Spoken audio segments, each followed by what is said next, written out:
Good afternoon, everyone. Hello.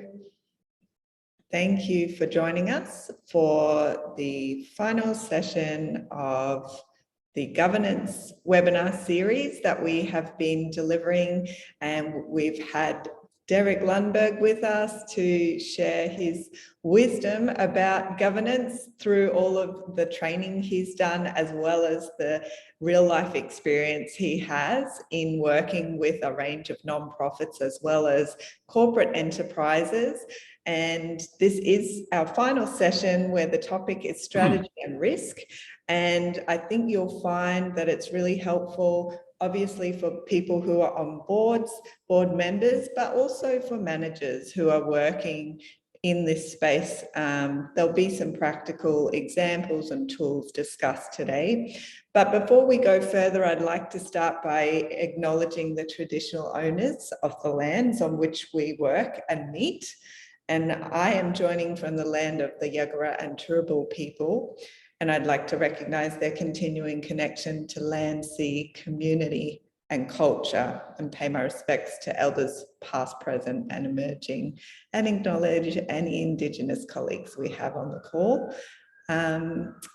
So, as I mentioned, final session. I'm not going to use up any more time. This is a massive topic and something that everyone needs to know about. So I'm going to hand over to Derek.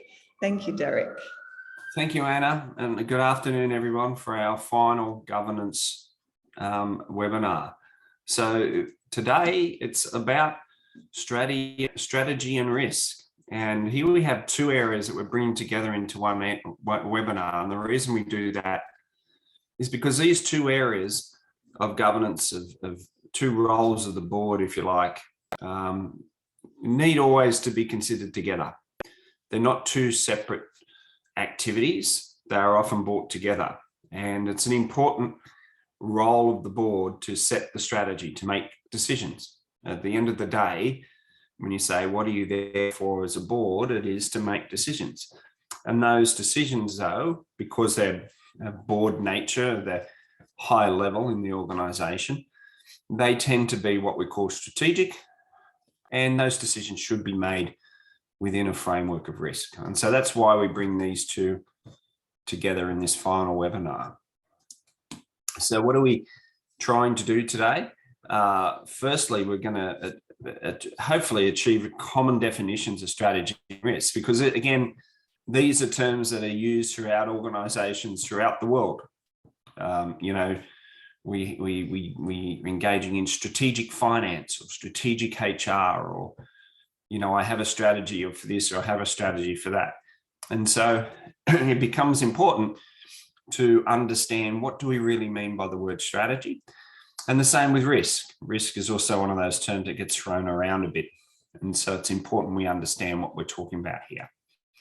And once we've done that, we need to understand the board's role in setting strategy and in managing risk. What in particular is the board's role?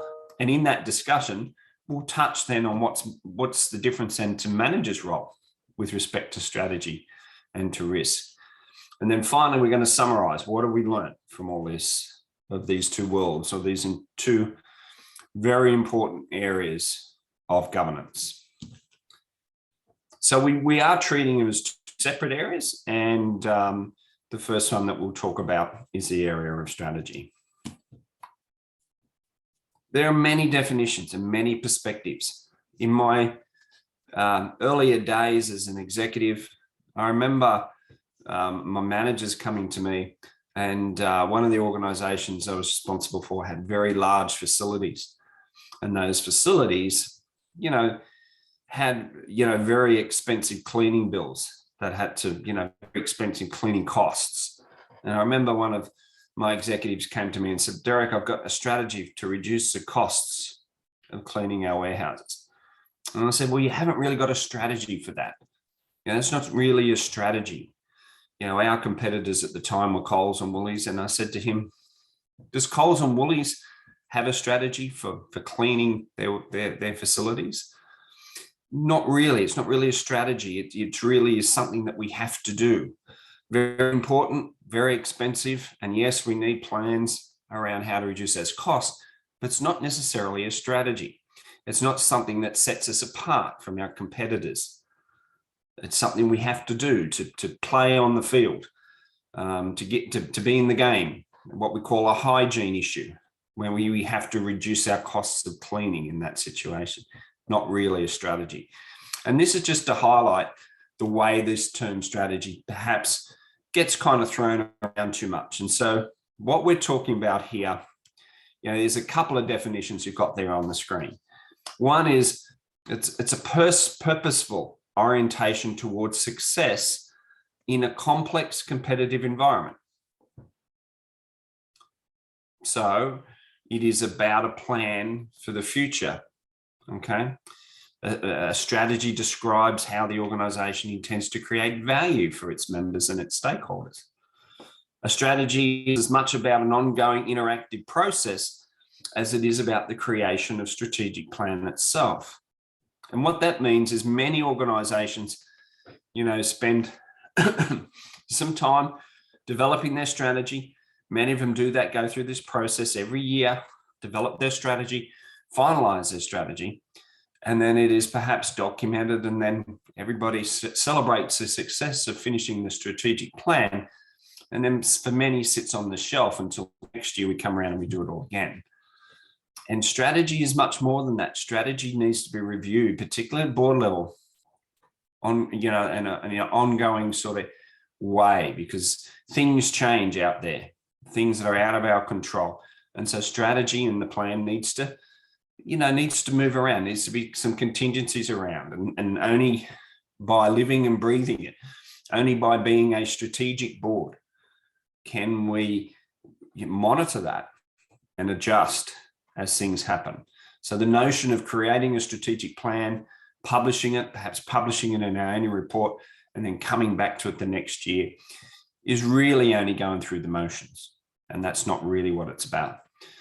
For some, my old friend, who is still around today, but is sometimes regarded as the father of modern strategy in organizations and business, a Professor Michael Porter from Harvard. He said strategy is about competitive position, your position in the external competitive environment against your competitors. So there's a couple of different slants on it. Do not-for-profits have or need a strategy? I use this term competitive, and I've highlighted them up there. Strategy is often related to competing. And it's often, as I just said, Michael Porter says, it's your position in the competitive environment against your competitors. But do not-for-profits have competitors? Do they have a competitive environment? And so therefore, do they have a strategy or need a strategy in the same way that a commercial organization does? Many believe it's not. Many believe it's part of the commercial organization and it doesn't really belong in the not-for-profit world. Well, let's dispel some myths about that, and let's dispel with two S's as well. Some myths and clarify some important points. When we say competitive environment, we're not limiting it to competitors. The competitive environment represents that external environment that the organization exists within. It represents forces that act on the fortunes of the organization, that shape that organization and its ability to compete. This includes your clients and customers, your suppliers and their supply chains. Technology has a huge impact and has over history. Aeroplanes wiped out the railway industry of North America in the 50s. Technology and its advance changes organizations and changes those environments. New entrants, in recent government grant issues and changes of major contracts, we've seen where perhaps non-traditional people have attempted to enter and have entered, the social services marketplace. So that, we need to consider who could enter the marketplace. Obviously, the regulatory environment, which we have talked about time and time again through these webinars, And of course, competitors. Not-for-profits do compete for grants. You know, when we have an open tender, open bidding process, your submission, your proposal for a grant or a project or a program is done in a competitive assessment. And so as such, not-for-profits have competitors. An important point to finish on this page, strategy is predominantly external in its focus and approach. It is predominantly about looking at where is the organisation going in its external competitive environment, or its marketplace, its industry, its sector, whatever term you use. It is its position and how it navigates that very complex and moving environment. And it does change. And I'll use the example of Coke and Pepsi. You know, Coca-Cola releases a new whiz-bang, wonderful advertising program, you know, swamps TV and media with this new program. Pepsi look at that and say, oh, that's just so good. Oh, we're going to give up and we're going to leave the marketplace. No, of course they don't. They react to that and they come back with a response to that. And then does Coke then do the same? No, Coke responds to that. And so the competitive environment changes all the time. So what's the role of the board in strategy? And that is in particular in formulating strategy. First and foremost, if we start, and this is in order, folks. So we start at point 1, set the purpose, set the vision, whatever you want to call it. Sometimes we call it a vision. Sometimes it's represented in a vision statement sometimes. Sometimes it's called the strategic direction or the strategic intent or the end state. But either way, we set the purpose. We set where are we heading? What do we want to look at? Along a time horizon. That might be in the next 12 months. It might be in 3 years. It might be in 5, in 10 years. And you know, 20 odd years ago, 30 odd years ago, organizations stuck to 5-year strategies. And this day and age, 5 years is seen as being too far out. You know, it's seen as being, there's too much that changes. And 5 years is often too far. 3 is usually the, excuse me, 3 years is usually the time horizon that most organizations in most industries choose. The second part is for the board to provide strategic thinking and foresight. So before we get into sort of a lockstep planning process, it's about brainstorming and thinking about what's our current state and what does the future look like? And what are the things that are acting on that we need to consider? And all the experience, the diversity of thought on the board is brought to bear here, to give different perspectives on that, on strategic thinking and foresight. The third role, of course, then is to actually approve the strategic plan. Now we'll talk about how the plan comes together. And this is the degree to which the board is involved in that and the degree to which management is involved in that. But they certainly have the role of approving the strategic plan. That is the board's role to do it, regardless of how that plan is actually encapsulated and brought together. Once the plan is approved, it's very important to set KPIs. And these aren't operational KPIs, folks. These are KPIs that are about the strategy, about how to measure the effectiveness of the strategy and to monitor execution.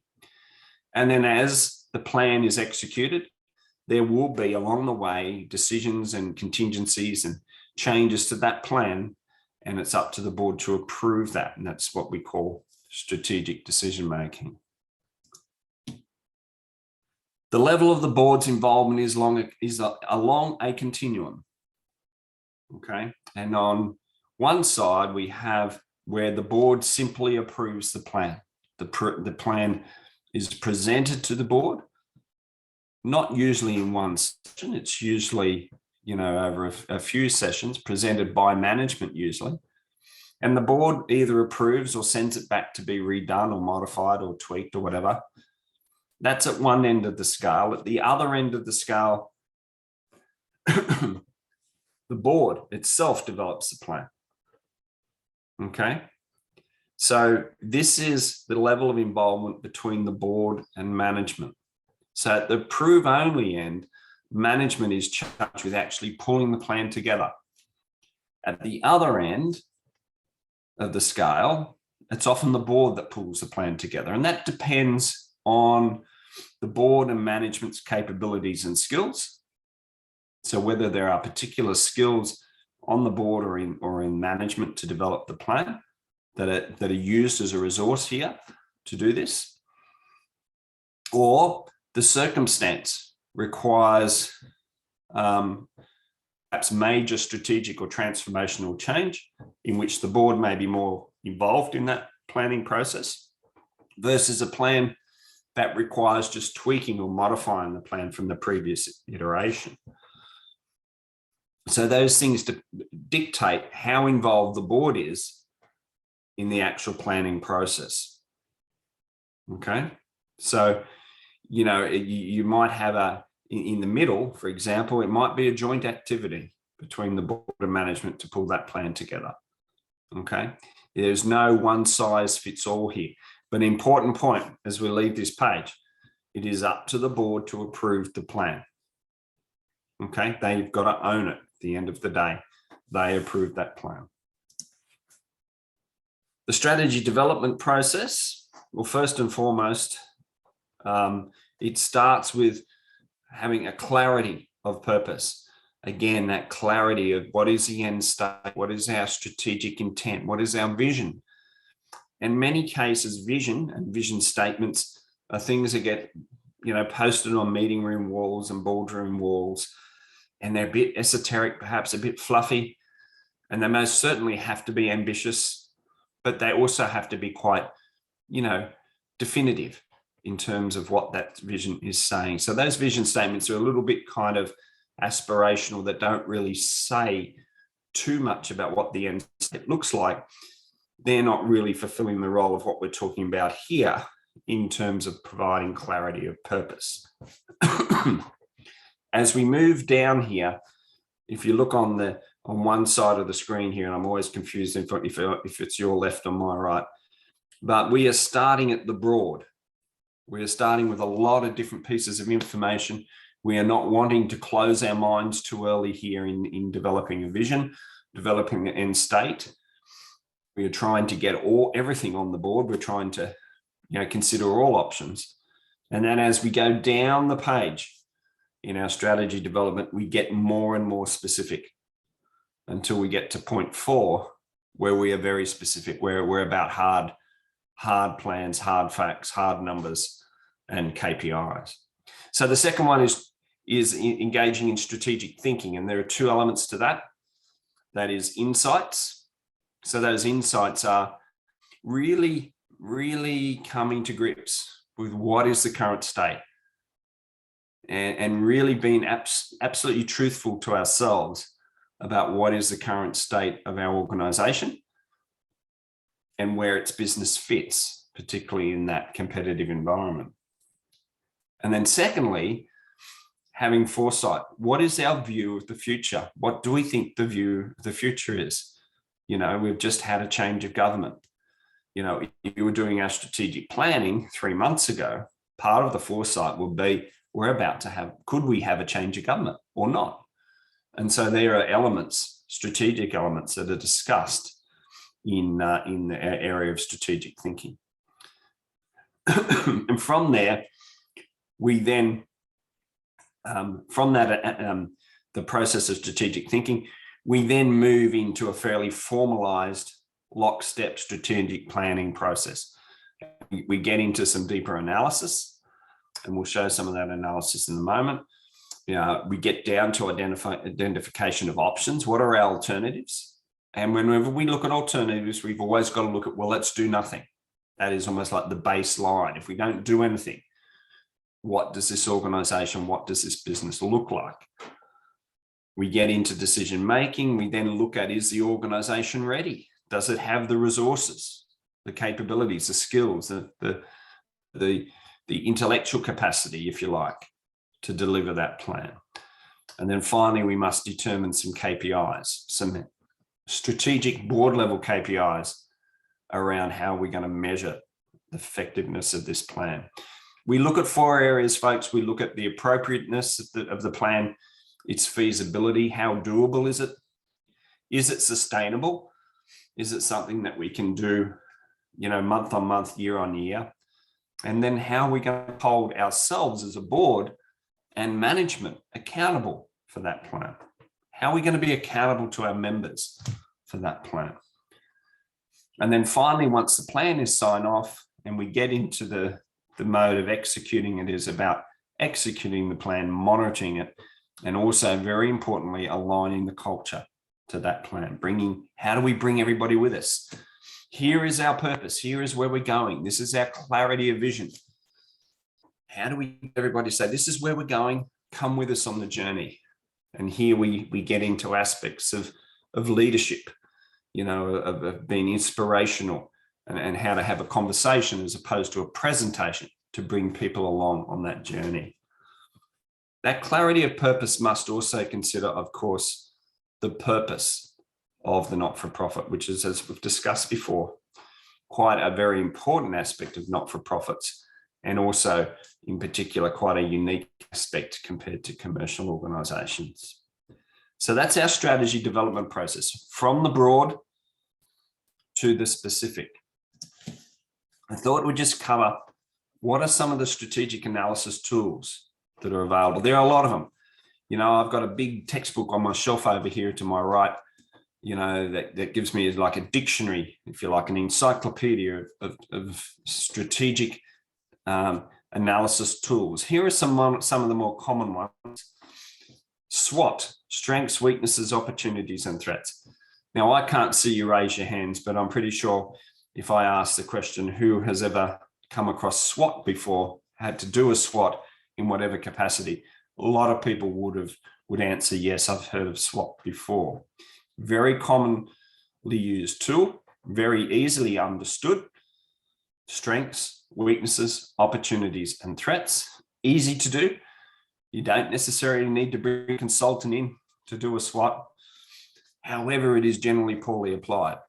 It is generally poorly done because it is quite simple and easy. And I think we apply it often in a too simplistic approach.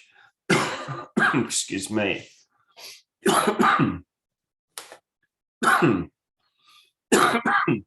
Sorry, I'm on the back end of this cold and flu that will not leave, and I apologize for that. And where it is poorly applied is that SWOT, strengths, weaknesses, opportunities, and threats, is actually a 2-part process and needs a different lens, a different view on each part. One is internal, your strengths and weaknesses, usually compared to your competitors. Okay. The other piece is external and is about deriving opportunities and threats. So one is very much about the now. This is our strengths and weaknesses internally in our organization. Where are our gaps on that? And the external one is very much looking to the future. What are our future opportunities? What are those things that are going to threaten us in the future? And then from there, we can develop initiatives, strategic initiatives that form part of the plan to address those really big strengths, weaknesses, opportunities, and threats. One of the other areas of it being poorly applied is people end up with like a laundry list of strengths, weaknesses, opportunities, and threats. So they have like 24 strengths, and 30 weaknesses. It's usually more weaknesses than strengths because we find it easy to be critical of ourselves. And really, you need to stick to the magic number of 6, okay? 6 strengths, 6 weaknesses, 6 opportunities, and 6 threats. You can have 3, you can have 4, you can have 5, you shouldn't have 7. Just stick to the big ones. And then from there, you can then develop initiatives. Again, stick to the magic number of a maximum of 6 big things that you're going to do that will move the dial in terms of the future of your organization. The next one is called an industry analysis. Porter's 5 forces analysis, again from Professor Michael Porter. It has stood the test of time. It's something like 40 odd years old, and yet it is still so easily applied today, even though the world has changed in 42 years in business and in industries and sectors and marketplaces and competitive environments have changed so much, you know, with the advent of technology and the internet and on we go, in society in general. The industry analysis is still so easily applied. And that's it. The circles over on one side of the screen represented industry analysis. It looks at the forces that act on the environment within which you operate. And those 5 forces can be summarized in terms of competitive rivalry in the center, linked to buyers or clients or customers, also linked to suppliers. So who has the power? That's basically what this analysis says. Do suppliers have the power? Or is it buyers who have that? Do buyers pull from you? You know, the buyer is important to you. You know, who could enter your marketplace, and what are the technology and substitutes that could come and completely change the way you operate in your business today? It's an excellent way to derive opportunities and threats, folks, and that's where it is often used. To complement that, there is also another tool that's called PEST, Political, Environment, Social and Technology Analysis. And this is really looking at those macro issues, macroeconomic issues, usually, you know, that could, you know, you use that to overlay a Porter's 5 forces analysis. Monitoring strategy. This is a joint board and management responsibility. You know, the board sets the KPIs, the high-level KPIs. Management's responsibility obviously is to meet those KPIs in the execution of the plan, but also provide the information appropriately for the KPIs. It's an important point. The board is responsible to ensure the management has the appropriate resources to complete the plan. It's no use putting a plan in and as a board saying, well, you know, no, management, you can't hire these people, or you can't have this resource in terms of computers or whatever it may be to be able to do that job. No point in having a plan and then holding, you know, tying their hands on that. And if you've done your plan properly, you would understand the readiness and the capacity of your organization to complete that plan. We must integrate strategy with risk management, and that's where we're heading next. And we should keep our, you know, our eyes and ears out for any triggers that may provide early warning to problems. Okay, there's nothing worse than being surprised when you're on a board. Okay, an important point, the board's ability to provide meaningful oversight as to the strategic plan is directly related to the timeliness, confidence, and quality of the information provided to the board from management. Okay, and this is where transparency and the culture and the culture of the board and the relationship between the board and management are key to make sure that the information is provided in time, that it is of quality. So, you know, that the board is not being overwhelmed with excruciating detail, but that's up to the board to define that. We've talked about that before. And ultimately, the board has got to have confidence in that information that's being provided. Okay, very important. Without that, the whole strategic planning process falls down. Okay, it falls down in execution there. And then boards are surprised, okay, about performance. So moving on to risk, quite a different area, very internal, I guess, in some ways, but also very forward-looking in others, okay? But risk is the other side of the coin to strategy, and the two have to play together, okay? Very important. What is risk? Often when we talk about risk, we associate it with danger and peril. You know, risk is something to be scared of, okay? But the word risk comes from the Italian verb riscare, meaning to dare, specifically to take action that either succeeds or fails. One definition of risk, and this is from an international standard, an ISO, and there's also an Australian standard called 31,000. The definition there is the effect of uncertainty on objectives. This is what we know about risk. Risk is always about looking to the future. Often, though, when we look at risk, we're looking at, what just happened. And we're looking at closing the barn gate sometimes. Okay, but obviously we have to review incidents and issues and problems as they occur for how we can improve our risk management. But really, risk, like strategy, looks to the future. Risk generally involves two elements, no matter what you're looking at, whether you're looking at a project or you're looking at organizational risk, financial risk, strategic risk, reputational risk, whatever it may be. We're looking at two elements. One, the consequences or the impact. So how big is it? If it happens, what is the impact to us? Is it a huge reputational issue for us? Is it a huge financial issue for us? And two, what is the likelihood of it happening? What's the probability of it happening? So it might be a huge consequence, but the probability of it happening might be minuscule. Now, when we say that, we look back a couple of years and say, well, who on board doing their risk planning 3 years ago would have predicted a pandemic? I'm not sure how many would have done that. So a huge impact, but the probability of it happening. So never say never, okay? In the James Bond movie, never say never, okay?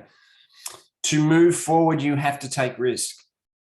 And I have seen boards that believe they are really good at risk management by saying no to everything.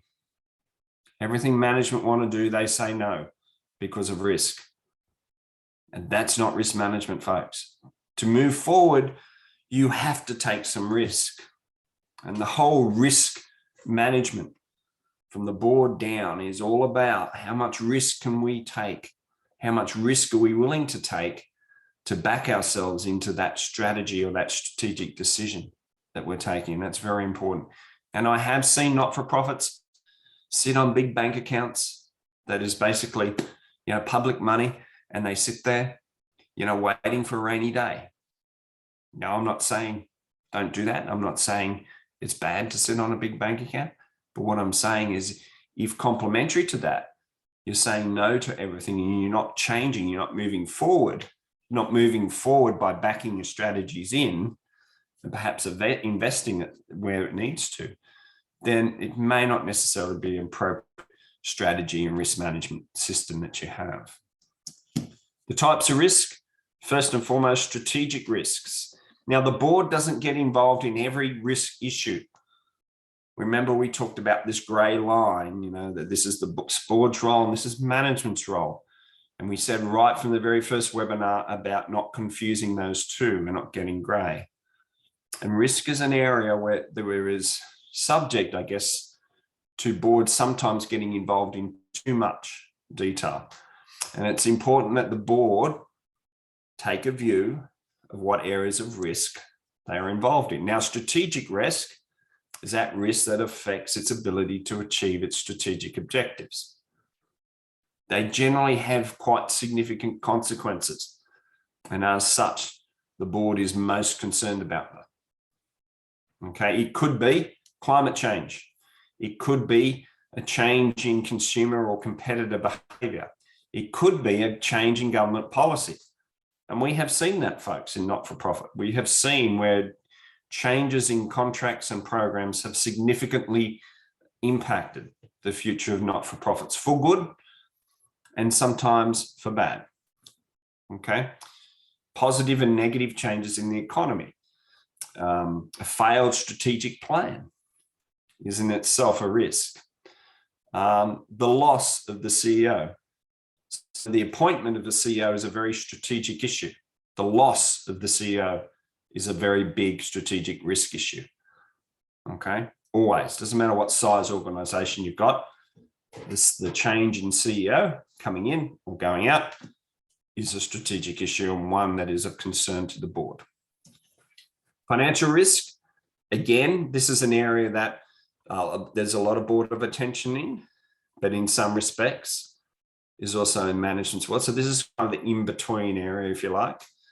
This could be overdue creditors and debtors.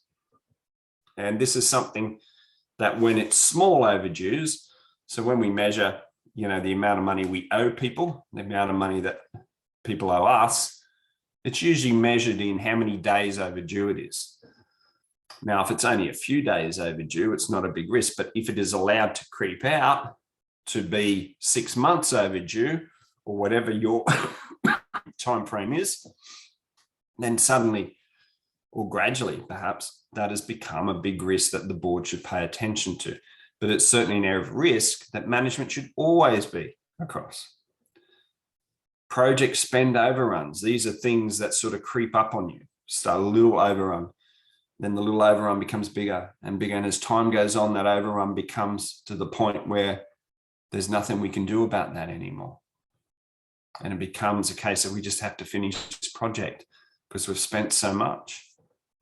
Now, project governance is a whole other webinar series, I can tell you. But for, again, from a board's perspective, small project overruns, perhaps management issues, but when they get big, they become the board's issue. The change to interest rates, currency, commodity markets, if that impacts your business at all, and a change of cost of doing business, expense blowouts, but again, should really be managed by management in the first instance. The third type, operational risks. This is the risks relating to the day-to-day operations, failed processes, failed problems with people or systems. Predominantly, this is the world of management, okay? And the board is maintaining a bit of watchful eye on some of this stuff. Now, we have some examples here, such as workplace health and safety. And again, as we said in our previous webinar and previous webinars, WHS should be on the board's agenda. Okay, I'm a firm believer of that. And WHSUs start with little issues that become massive issues. And as I'll say it again, I'll repeat what I've said in the past. Staff, volunteers, stakeholders that work in your organisation have the right to go home in the same condition that they came to work in. Okay, and that is something boards need to be concerned of. Some of the other stuff there can or can't be is generally part of management's responsibility. But again, depending on your organisation, the size of it, the level of your management team, etc. Some of these things become the board's issue. For example, an industrial action, the unions arriving at your door, may not necessarily be an issue for the board, but if it becomes a large industrial action, then it's a board issue. Okay. Horses for courses. There's no one size fits all here. Cyber security issues we talked about, the Privacy Act last webinar and the importance and the responsibilities under that. Some emerging risks in the world today, disruptive innovations, Uber, Airbnb, streaming services, crowdfunding, which affects not-for-profits in terms of raising funds. These are all innovations that completely changed industries. Uber changed the taxi industry. There's huge upheaval there. Disruptive technologies, robotics, nanotechnologies, the use of mobile communications. Everything now comes down to dealing with it on your mobile phone.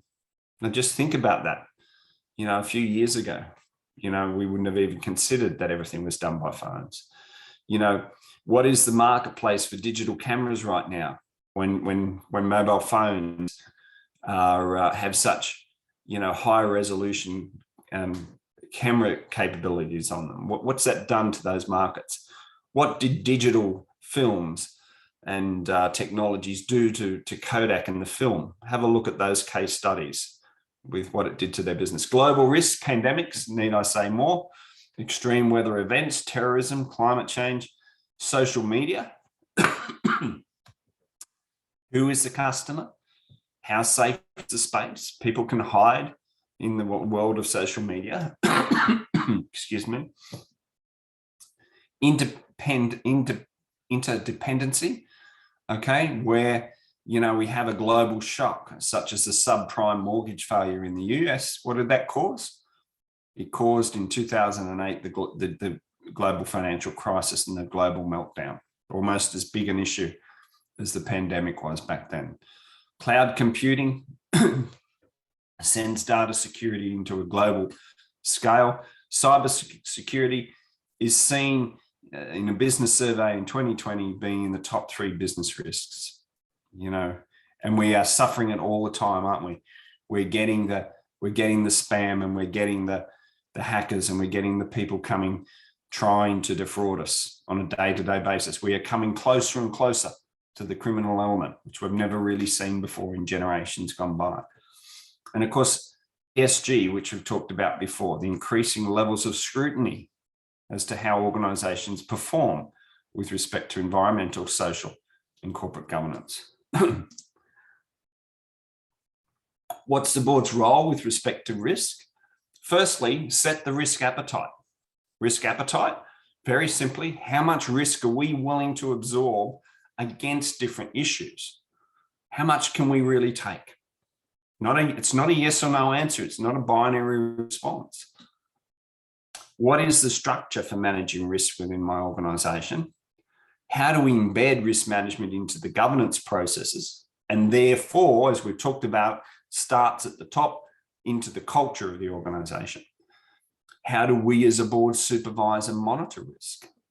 Some boards, get round to talking about risk every so often. Again, like strategy, it has to be a constant piece of discussion on the board. The board needs to look at risk with respect to the culture. Is it producing a culture for workplace health and safety? Is it producing a culture for compliance? Does it have no tolerance for fraud, no tolerance for harassment, for bullying? What is the appetite for that stuff? How does the board respond in a crisis? And all boards should have a crisis management plan and should perhaps test that every so often as well. So first and foremost, the most important aspect in governance is setting the risk appetite. It has to be aligned to the strategic plan and strategic decision making.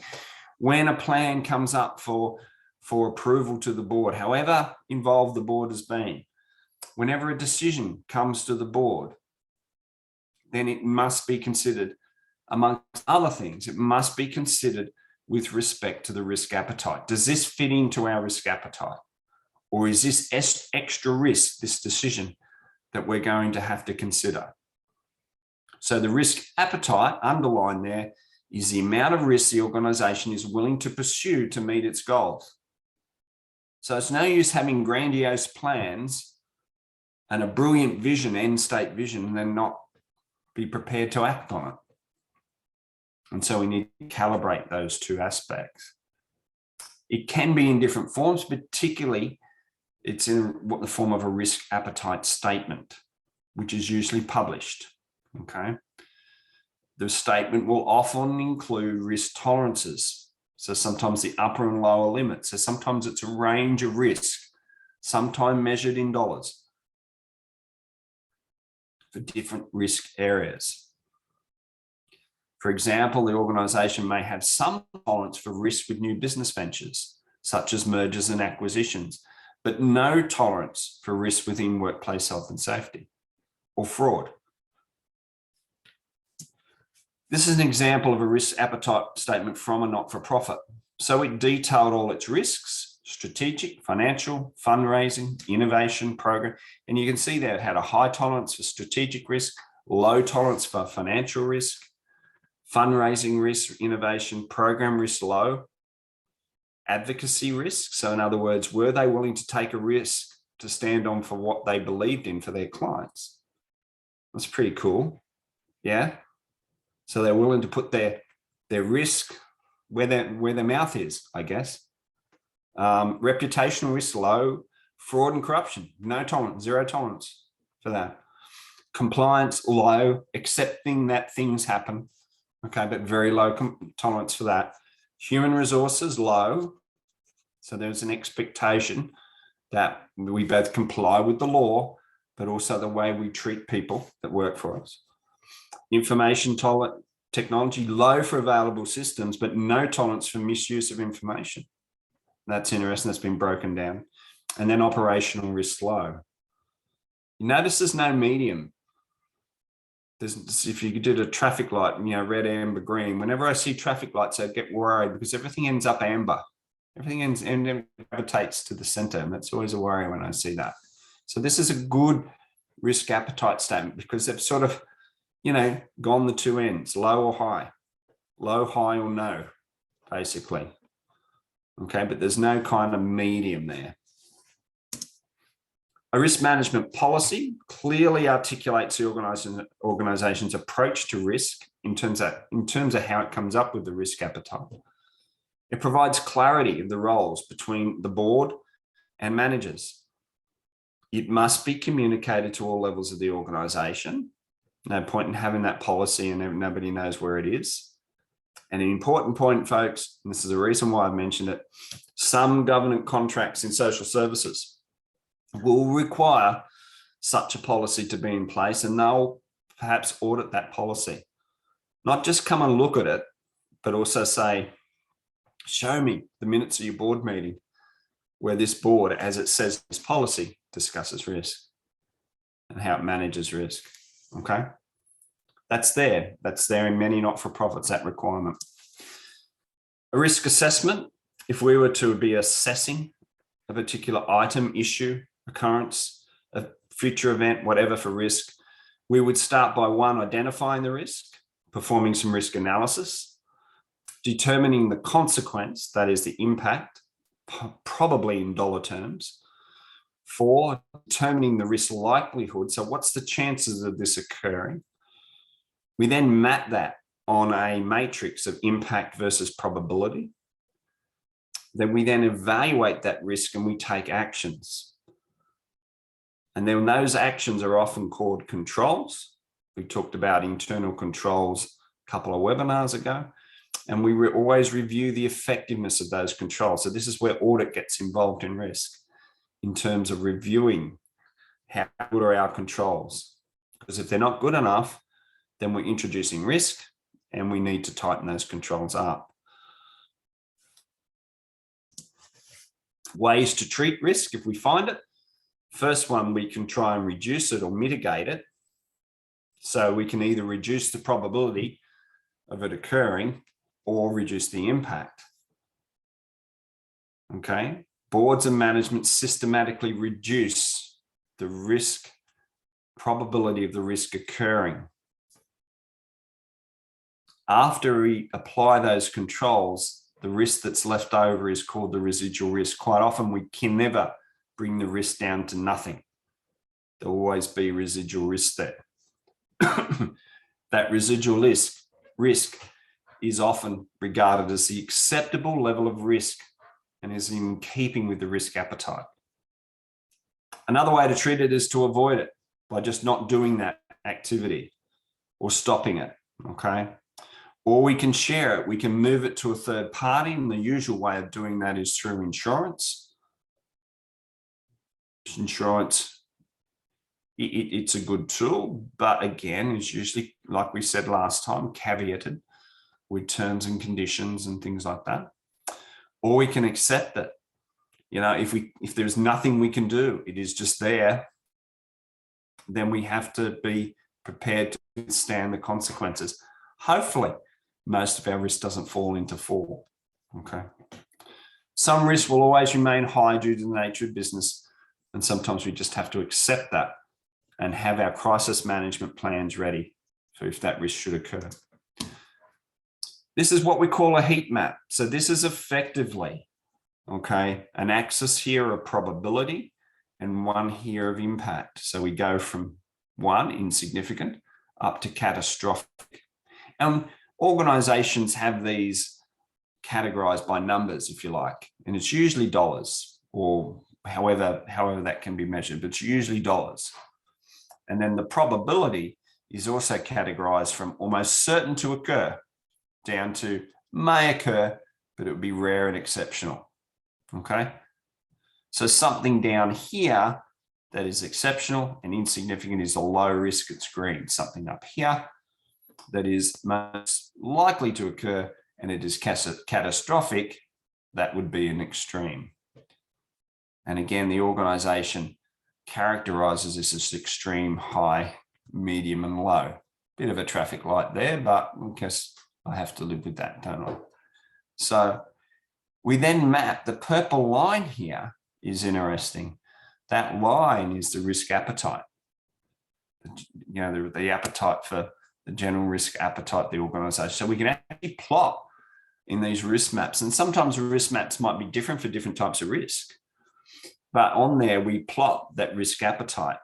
These shapes here with the numbers, that's risk issue number 1 in blue.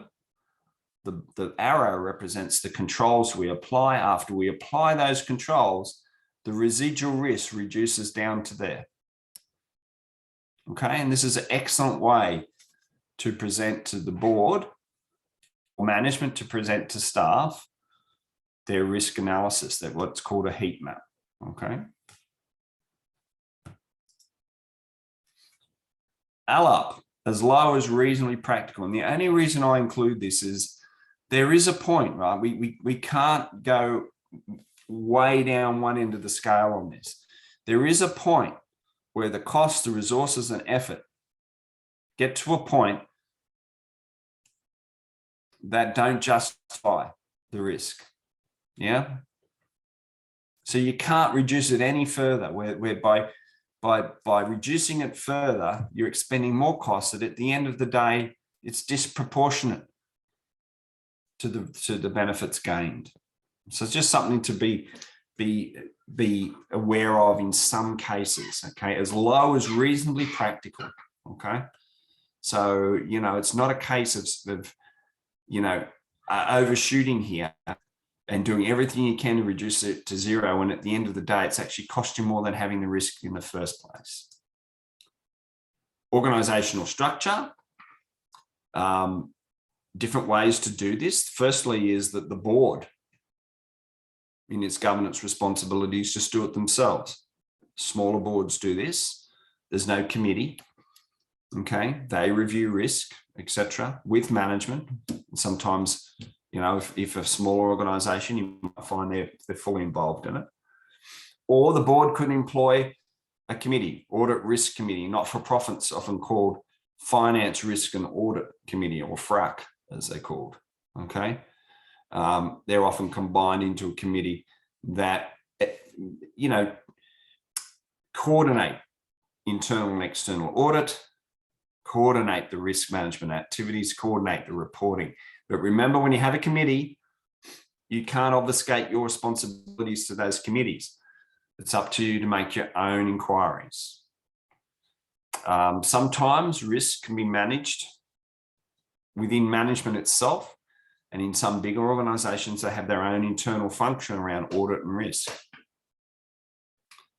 And they spend their time doing internal audits, looking at those controls. Big end of town for that, to have that sort of resource there. And then there are external options. There are various external auditors. If you have achieved ISO compliance for ISO 9001, then there will be auditors that come along every year and after you've achieved accreditation and check that. Well, again, they form part of your organisational structure around risk. Some documents, the risk appetite statement we've talked about, the risk management policy, a risk management framework, okay, which is conceptually and further lower down, how do we do that? How do we actually practically manage risk? We use those heat maps and things. Risk registers is our kind of, you know, Bible with respect to, you know, this is the list of risks we have and what we've done about it. And things go onto the list and register and come off the register. Our risk profiles, again, a good way to represent the amount of risk we're willing to live with after controls, etc., and incorporating the appetite statement, and in our reporting. So these are some of the documents you may see. Larger organisations will tend to have all of those. Smaller organisations will tend to have perhaps some of that collapsed into one or two documents. These documents are often called for by government departments and auditors, etc., to be reviewed. Okay. There is a standard for risk. It's Australian standard or international standard 31,000 of 2018. And the idea of it, it's promoting that our approach to risk is much the same from organisation to organisation. Okay. We have seen some government contracts in human services have demanded organisations comply with AS 31,000 in their risk management. And that means, having been on the other end of this, having to send documents back all the time to be modified to fit standard, okay? That is a real feature of government at the moment. So what have we learned from this, our final webinar? Well, hopefully we've learned that risk and strategy are interlinked, okay? And that both that risk and strategy should be reviewed regularly by a board. A board should operate at a strategic level that involves being continually across the strategic plan, the strategic direction, but always looking at within a risk framework, which is also continually reviewed. Very important that the board set the risk appetite and the high-level parameters and allow management, again, depending on your organisation, to get on with the job of managing operational risks. Okay, it's important for the board to stay abreast of emerging trends and whether they present opportunities or start to, introduce risks into the organisation. Very important that the board set the high-level KPIs and monitor the performance. Okay, both in the strategy piece and also in terms of how risk is reported to them, and that they're across that risk. And particularly, as I said, those very, don't say risky areas, but those areas that really need attention of the board, for example, like workplace health and safety. And finally, as we've said right from the start of these webinars, is the board sets the tone from the top in defining the culture. So when the management are watching the board, they're watching their behavior, they're watching, are they strategic? Are they paying attention to our strategic plan? Because if they're not, why would I bother? Is the board find various risk issues important? Because they're asking questions all the time around strategic risk levels, around workplace health and safety, around finance. When management watch them, then staff watch management. It all flows from the top in defining a culture of risk, of compliance, and one with a culture that is aligned to the strategic plan. So the organisation staff are following the leaders of the organisation to that future and better end state. Okay. And here we are. We're here at the end of our webinar series in governance. I hope you've all taken something from it. I hope you've all enjoyed it as best you can. It's a technical and dry topic. I know that it's not particularly sexy at times, but I hope you have enjoyed it. Thank you so much, Derek. As always, lots to cover, a big topic to cover in a short time. And thank you for the whole series. We appreciate all of your input here. And as everyone knows, you're always able to contact us at secretariat@setscop.org.au if you have any questions about any of the topics that we've discussed in this series, or if you'd like some more information from Derek or from SETSCoP, please look at the business guide series in the members section of the website for some more practical information there, and you're able to download these recordings and the PowerPoints. Thank you all for coming. Have a great rest of the day and rest of the week, and we'll see you online again sometime soon. Thank you.